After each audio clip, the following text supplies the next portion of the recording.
Hello football lovers, তো thumbnail and title দেখে তো বুঝেই গেছো এই ভিডিওটা কোন বিষয়ে। এইবারে কি পাঞ্জাব এফসি টপ 6-এ ঢুকতে পারবে? কেমন বিদেশি সই করলো পাঞ্জাব এফসি, সব তোমাদেরকে বলবো, ভিডিওটা শেষ পর্যন্ত দেখবা।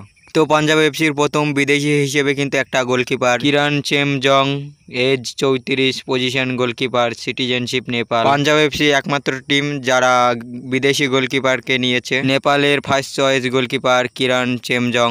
নেক্সট দ্বিতীয় প্লেয়ার হিসেবে Ivan Novoselec, age 29, position centre back, citizenship Croatia. এই প্লেয়ারটা ফিজিক্যালি খুবই স্ট্রং, মানে বডি বিল্ডার টাইপের প্লেয়ার। আইএসএল একটা বডি বিল্ডার আসছে, আমার তো দেখে এইরকমই মনে হচ্ছে। তৃতীয় বিদেশি হিসেবে Filip Mrzljak, age 31, position defensive midfield, citizenship Croatia. 30টা ম্যাচে 0 গোল আর 2টো অ্যাসিস্ট আছে তার নামে 2023-24 সিজনে। 4 নম্বর বিদেশি Ezequiel Vidal, age 29, position attacking midfield, citizenship Argentina. Last সিজনে 30টা ম্যাচে 7টা গোল করেছে আর 9টা অ্যাসিস্ট আছে তার নামে। আইএসএল না, লিগা 1 পার্সিতার হয়ে।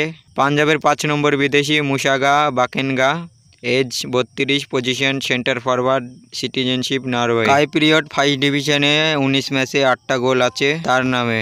লাস্ট 6 নম্বর বিদেশি হিসাবে সেই চ্যাম্পিয়ন হওয়া থেকে, মানে আই লিগ চ্যাম্পিয়ন হওয়া থেকে জুড়ে আছে Luka Majcen, age 35, position centre forward, citizenship Slovenia. তার আইএসএল স্ট্যাটস 22 ম্যাচে 8টা গোল আর 2টো অ্যাসিস্ট আছে তার নামে। যারা আইএসএল ফলো করে থাকে তারা লুকা মাজেনকে ভালো করেই চেনে। তো এই ছিল পাঞ্জাব এফসির 6 জন বিদেশি প্লেয়ার। তো তোমাদের কাছে একটা প্রশ্ন, এইবারে আইএসএল টপ 6-এ ঢুকতে পারবে পাঞ্জাব এফসি? কমেন্টে জানিয়ে দেওয়া।